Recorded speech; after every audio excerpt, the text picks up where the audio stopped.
Welcome to the Slop Temple. We pray this video helps. In this video, I will explain how to activate your Xfinity gateway.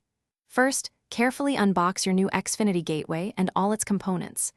Make sure you have the power cord, coaxial cable, and any included Ethernet cables.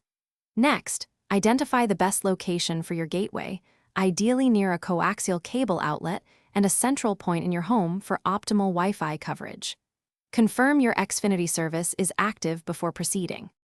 Now, let's connect everything.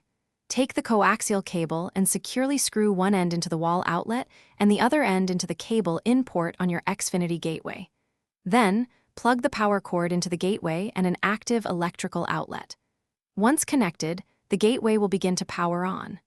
This process can take several minutes, so be patient as the indicator lights stabilize. With your gateway powered on, connect a computer or mobile device to its temporary Wi-Fi network or use an Ethernet cable.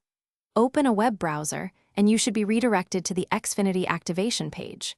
If not, type xfinity.com/activate into your browser. Follow the simple on-screen instructions, which will guide you through logging in with your Xfinity ID and password to finalize the activation.